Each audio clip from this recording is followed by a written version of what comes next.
வண்டி ஓட்ட முடியாது. இப்படி போங்க, இப்படி எல்லாம் அறிவுரை பேசுறேன். ஒரு விறகு வெட்டி அன்றாடு போய் விறகு வெட்டி அவர் குடும்பம் நடத்துறது பழக்கம். அப்புறம் போய் விறகு வெட்டினார். சரி, கோடாலி, இந்த விறகு வெட்டு கோடாலி கவர்ந்து தண்ணீர் விழுந்துருச்சு. தண்ணி விழுந்தது ஒரே கோடாலி தண்ணீர் விழுந்துருச்சு. வேண்டாத தெய்வத்தெல்லாம் வென்றார். உடனே தெய்வம் அந்த தண்ணியில் இருந்து அப்படியே தோண்டி முன்னால வந்து ஏப்பா அழுகிறேன்னு கேட்க இருந்தது ஒரே கோடாலி. அதை வச்சுதான் நான் குழப்பத்தான குடும்பம் நடத்துறேன். தண்ணீர் விழுந்துருச்சுன்னு அழுக.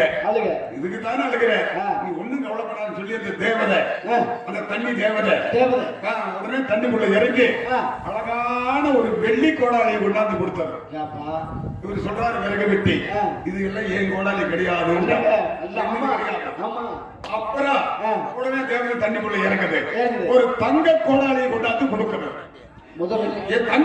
தங்கத்திலே செஞ்ச கோடாலி இது என்னது இல்லைங்க. அப்புறம் மூணாவது தண்ணிக்குள்ள போய் இறங்கி அவர் தொலைச்ச கோடாலி இரும்பு கோடாலி, வெள்ளி கோடாலி, தங்க கோடாலி, இந்த 3 கோடாலி இதப்பா நீயே வச்சுக்க அப்படின்னு 3ஐயும் கொடுத்துருச்சு. இந்த விறகு வெட்டி சந்தோஷமா வாங்கிட்டு வீட்டுக்கு போய் கொண்டாடி சொல்றாப்ல, கோடாலி தந்து தண்ணியில் விழுந்தது, எனக்கு தெய்வம் வந்து தேவதை வந்து எனக்கு இந்த தங்க கோடாலி வெள்ளி கோடாலி எல்லாம் கொடுத்தது அப்படின்னு சொல்ல. ஐயா எனக்கு ஒண்ணும் தெரியாது பாத்தியா, நீயாவது தேவதையாவது உனக்கு வந்து கோடாலி தங்கத்தில் கொடுக்கிறது அப்படின்னு சொல்ல. உண்மையான உள்ள சத்தியமா சொல்ற தேவதை வந்ததா தங்க கோடாலி வெள்ளி கோடாலி எல்லாம் கொடுத்தது அப்படின்னு சொல்ல. அப்படின்னு அந்த தேவதை பார்க்கலாமா அப்படின்னு பொண்டாட்டி கேக்குது. என்ன நாளைக்கு என்னோட கூட வர சொல்லி மறுநாள் விறகு வெட்டுறதுக்கு கூட கூட்டிட்டு போயிட்டாங்க. மறுநாள் போய் விறகு வெட்டும் போது தண்ணி தவிக்குது, போய் கொஞ்சம் ஆத்துல தண்ணி எடுத்துட்டு வான்னு சொல்ல. இந்த அம்மா தண்ணி எடுக்க போனது ஆத்துக்குள்ளேயே அப்படியே உள்ள முடி ஓடி போச்சு, தண்ணிக்குள்ள போயிருச்சு. திருப்பி இருந்தாலும் ஓட அழுகிறாரு, விறகு வெட்டி அழுகிறாரு.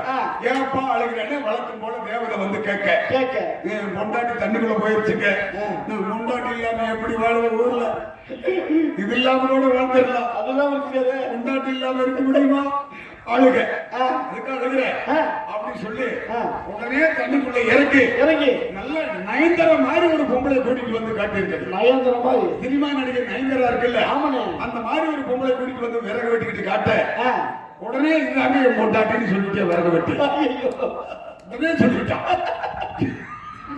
என் நேற்று வெள்ளி கோடாலி கொடுத்த இல்லைன்னு, தங்கத்தை கொடுத்த இல்லைன்னு, இரும்பு கோடாலி கொடுக்க அப்படித்தான் சரி ஏற்றுக்கிட்டேன். ஆமாங்க அப்படித்தான் சொன்னேன். இன்னைக்கு வந்து நான் இன்னைக்கு வந்து நயன்தாரா மாதிரி கூப்பிட்டு வருவீங்க, இது இல்லைன்னு சொன்னா வேற ஏதாவது ஒரு ருக்மணி மாதிரி ஒண்ணு கூட்டிட்டு வருவீங்க, அது இல்லைங்க கடைசியில் என் பொண்டாட்டி கூட்டிட்டு வருவீங்க. ஒண்ணு வச்சுக்கிட்டே நான் செம்மாளிக்க முடியல, ஒரு பொண்டாட்டி வச்சுக்கிட்டேன், 3 வச்சுக்கிட்டு நான் எப்படி மேய்க்கிறது, அதனாலதான் ஒண்ணு போதும்னு சொன்னேன். எப்படி கிடையாதா எங்க போய் பாருங்க, இப்படிப்பட்ட காலகட்டமா இருக்குது ஐயா. காலை சாப்பாடு கன்னியாகுமரி, மதிய சாப்பாடு மகாராஷ்டிரா, இரவு சாப்பாடு இங்கிலாந்து நாட்டுல சாப்பிடுறான். பள்ளவட்டியில கல்யாணம் பண்ணி சிங்கப்பூர்ல உலந்து பிறக்குது. ஒரு குடும்பத்துல 4 பேருக்கு சேர்ந்தாப்புல கால் வந்துருச்சு செல்போன்ல. சரி, பொண்ணு எடுத்துக்கிட்டு அந்த பக்கம் பெட்ரூம் பக்கம் போகுது, அம்மா எடுத்துக்கிட்டு சமையல் கட்டுக்கு போகுது, பையனுக்கு போன் வந்துருச்சு, அவன் போன் எடுத்துக்கிட்டு மொட்டை மாடிக்கு போறான். அப்பாவுக்கு போன் வந்துருச்சு, போன் எடுத்துக்கிட்டு தோட்டத்து பக்கம் போறான். 4 பேரும் போய் முகம் சோர்ந்து போய் வீட்டுக்கு வராங்க. ஏன்னா 4 பேருக்குமே டவர் கிடைக்கல, சிக்னல் இல்ல. இப்பெல்லாம் இருக்கிற காலகட்டத்தில் செல்போன் நம்மளை வெளியில கூப்பிடுது. நான் கொஞ்ச நாள் அது எங்க கொண்டு விடுவா தெரியல, யாருக்கு தெரியும். செல்போன் வந்தது நாடு கட்டது, டிவி வந்தது வெடு கட்டது, கல்யாணம் முடிய கிடிமுட்டி கிளிய பவுரி காட்டுக்குது. அம்மா நிறைய மாசம் கற்படி பெரிசாமி, நிறைய மாசம் 108 வச்சு கூட்டிட்டு போய் ஆபரேஷன் பண்றாங்க. குழந்தை பிறந்துருச்சு, ஆபரேஷன் பண்ணி எடுத்தா எப்படி இருந்தாலும் 1 மணி நேரம் 2 மணி நேரம் மயக்கமா இருக்குமல்ல. மயக்கம் தெளிஞ்சு அம்மா இந்த பெட்ல ரைட்ல லெஃப்ட்ல வலது பக்கம் இடது பக்கம் இப்படியே தொலைவுது. அதுக்கு நரசிம்மா சொல்லுது, சிஸ்டர் குழந்தை என் கையில் இருக்குதுன்னு சொல்ல. நான் குழந்தைவா தேடுறேன், வரும்போது கையில் செல்போன் கொண்டு வந்தது எங்க போட்டேன்னு தெரியலன்னு சொல்லி தொலைவி விட்டுருக்கு. நாடு பாருங்க எங்க போய் நிக்குது. நந்த கோபாலா நாட்ராயா சொல்லவும் முடியல, சொல்லாம இருக்க முடியல. இப்படி எல்லாம் சொன்னா நம்மளை வெய்யறாங்க, திட்டுறாங்க. செல்போனவே பையன் சொல்றாங்க, நிறைய படுத்துட்டு இருக்கிற ராசா. இப்படிப்பட்ட காலகட்டங்களா இருக்குது. இப்படி எல்லாம் சொன்னா முடிய வரைக்கும் இன்னும் மணிக்கணக்கில் நாம் பேசலாம்.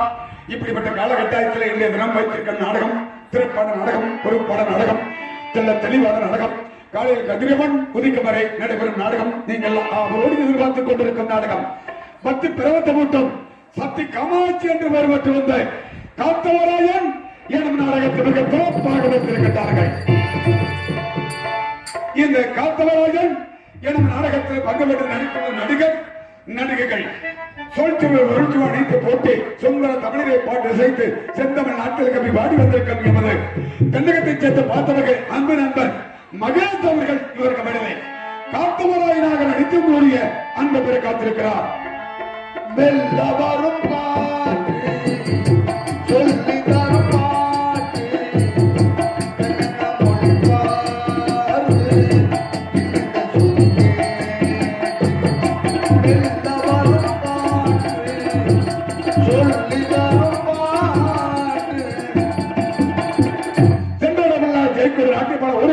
பாராட்டுகளை வரிசைகளை பெற்று வந்த தென்னகத்தில் தனக்கண்டு ஒரு இடத்தை கைப்பற்றிக் கொண்டு இந்த தினம் நம்முடைய நாடு வந்திருக்கின்றார். அன்பு நெஞ்சம் பெண்களை சேர்ந்த பெரிய நாயகி அவர்கள் இவர்கள் ஆரியமரமாக நடித்து உங்களுடைய கற்றுக் கொண்டிருக்கின்றார். எந்த திசையிலும்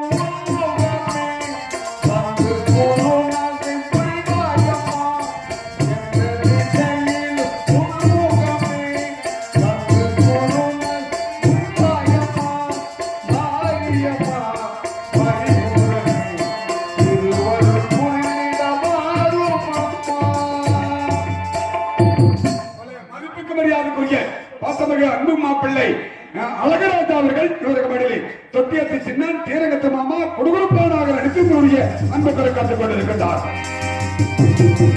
நாடகத்தின் அமைப்பாளர் ஏஜென்ட்டுமாகிய உங்கள் வீட்டு பிள்ளை எஸ் குமார் அவர்கள் இவருக்கு பதிலே ஆரிய பிரகாசன் பெண் காளி காமாட்சியாக நடித்து உங்களுடைய அன்பு பெற காத்துக் கொண்டிருக்கின்றார். இப்படிப்பட்ட கலை அம்சத்தில் பக்கபலமாக இசைக்க வந்திருக்கிறார். பார்த்தவர்கள் நண்பர்கள் நால்வரிலே ஆசான் ஆசிரியர் என்று சொல்லக்கூடிய இடத்திலே நிற்பவர் அன்பு அண்ணன் கருவூரை சேர்ந்த ராமசாமி அவர்கள் ஆர்கன் ரஷ்யா அன்பிப்பார். மகிழேறு மன்னவா என் மனம் ஏறையுவா செயல் வீரன் அல்லவா சிறப்பெல்லாம் சொல்லவா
கோடை காலத்தில் இடிய மன்னல் வேகத்தில் விடியும் வரை இடித்துக் கொண்டிருப்பவர் கோடையுடைய குமரன் பார்த்தவர்கள் அன்பு நண்பர் கரூரி தந்த கலையாளர் அவர்கள் பிரசங்கம் ஆண் தமிழா.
அருமையான ஒரு வாசிப்பு.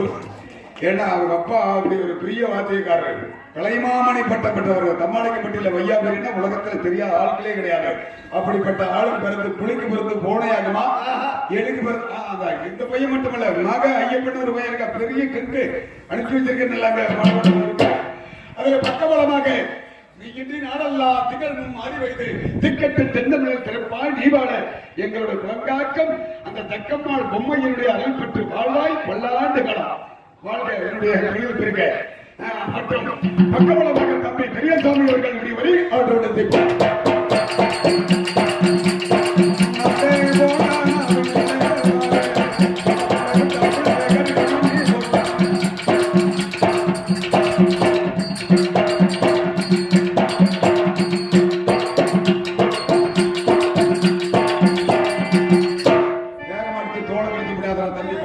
தோல் விலை ஏறி போச்சு. அடிக்கடி தோல் மாத்தாதுங்களா, ஒரு ஆம்பளை பொறுத்த கடைசி வரைக்கும் ஒரே தோல்ல வாசிக்கணும். அடிக்கடிகளை தோல் மாத்தினீங்கன்னா ராஜா மாளிகையில் காணாத இந்த மட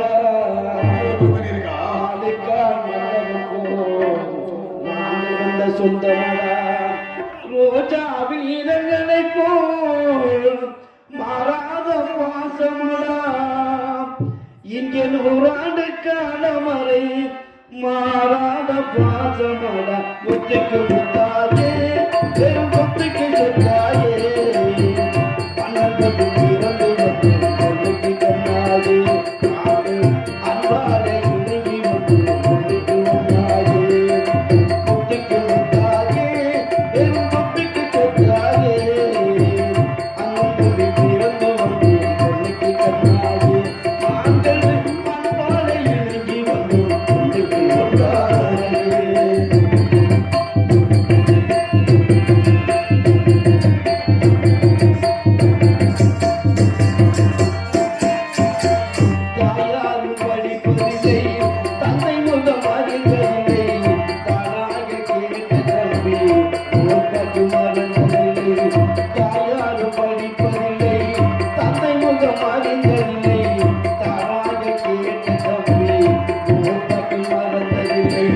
தானாக படித்து வந்தான் தந்தமிட வளர்ந்த தம்பி, தானாக படித்து வந்தான் தந்தமிட வளர்ந்த தம்பி, இங்கே தள்ளாடும் வயதினினும் வாடுகிறேன் அவரை நம்பி முத்துக்கு முத்தாயே பெரும் கொத்துக்கு சொத்தாயே அண்ணன் தம்பிக்கு இறந்து வந்தோம் பொண்ணுக்கு கண்ணாயே அன்பாக இறங்கி வந்தோம் பொண்ணுக்கு வந்தாயே.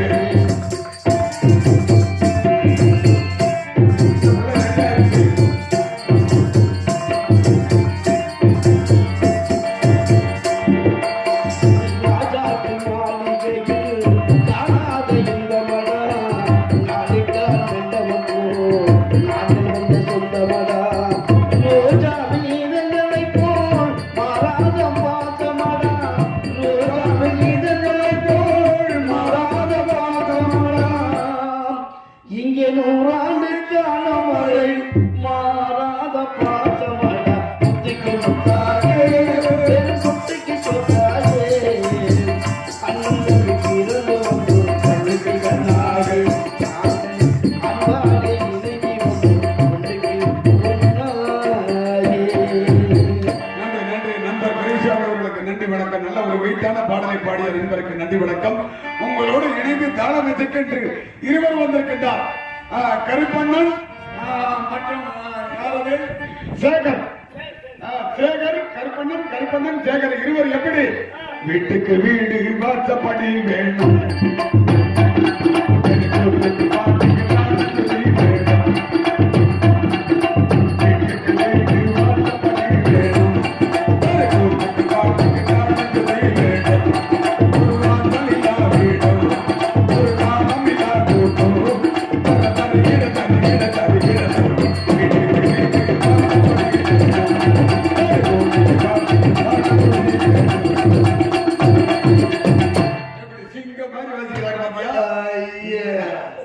சும்மா வாக்கு சும்மா பார்த்தீங்களா நாடக கலையரங்கம் மிக சிறப்பான அரங்கம். பல முறை பல தடவை இந்த இடத்துல மண்மேடையில் ஆடி இருக்கிறேன். இந்த நாடக கலையரங்கம் அமைத்த ஊர் பொதுமக்களுக்கும் அரசாங்கம் இருந்தாலும் சரி பொதுமக்களாக இருந்தாலும் சரி அண்ணவர்களுக்கு எங்களுடைய கரூர் மாவட்டம் நாடக நடிகர் சங்கத்தின் சார்பிலே மனமாற நடிகர்கள் சார்பிலே மனமாற உள்ளமாற வாழ்த்துக்கிறோம். அன்பு வணக்கம். நல்ல ஜம்முன்னு போட்டிருக்காங்க பாரு, அருமையா இருக்குது பாத்தியா. அதுக்காக வழிக்கு கொடுக்கிறாதுங்க தம்பிகளா, வழிக்கு கொடுக்கிறாதுக்கெல்லாம் மோசிக் போட்டு வச்சிருக்கிறாங்க. ஏன்னா ஒரு பழமொழி சொல்லுவாங்க பெரியவங்க, கும்முன்னு இருக்கிற பிள்ளைய கட்டுறதை விட கம்முன்னு இருக்கிற பிள்ளைய கட்டினீங்கன்னா வாழ்க்கை வந்து ஜம்முன்னு இருக்குமா அப்படின்னு பெரியவங்க சொல்லுவாங்க. நான் 33 வருஷம் விழுகல, நீங்க ஏதாவது விழுந்து கூத்த கட்டுப்படாதுங்க அவ்வளவுதான் சொல்லுவேன். மின்மொழி அமைப்பு என்று சொல்லக்கூடியது சார்மதி ஒளிபெருக்கை என்பதை மறந்துவிடக்கூடாது. சார்மதி ஆடியோ செல்லாதிபட்டியா சார்மதி கொக்கம்பட்டியா கோபம் வந்து சேமாரியே தெரிஞ்சது. கொக்கம்பட்டி சார்மதி ஒளிபெருக்கை ஆடியோ இருப்பிடம் கொக்கம்பட்டி. நாடகத்தின் அமைப்பு உங்கள் வீட்டு பிள்ளை குமார் மற்றும் நாடகத்திலே ஆடலழகை அபிமன்ன சுந்தரி ரம்பை ஊர்வச்சி மேனகை குலோத்தமை 100 ஜகான் 90 ஜகான் அத்தலகளை குஞ்சா வீரபத்திரி அப்பா பிச்சனாத அப்படித்தானே சொல்லி கொடுத்தாப்ல. அந்த சொல்லி கொடுத்து செத்து போயிட்டாப்ல. நல்ல படத்தை இருந்திருந்தா நான் நிறைய பசங்களை பழக்கிட்டு பார்ப்பல. ஏன்னா நல்ல படம் நினைப்பது நடப்பதில்லை நம்ம தமிழகத்தில் அப்படிங்கிற ஒரு வசனம் சொல்ற மாதிரி நண்பர்களுக்கு நன்றி. ஆடல் அழகி அதாவது நம்ம பகுதியை சேர்ந்த ஜெயத்திரு அவர்கள் இவர்கள் மனதை டான்ஸாக எடுத்து உங்களுடைய அன்பு பெற காத்திருக்கிறார். சுத்தி பறந்து வந்து சும்மா நீ போகாது